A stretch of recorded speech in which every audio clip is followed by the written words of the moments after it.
প্রতিদিন রহিম সকাল ভোরে উঠে মাঠে কাজ করতে যেত।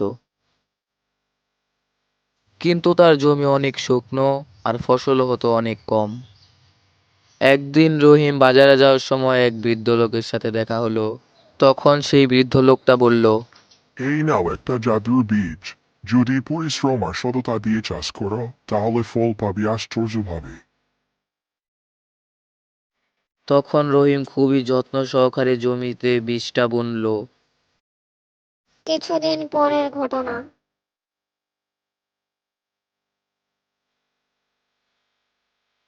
এত সুন্দর ফসল!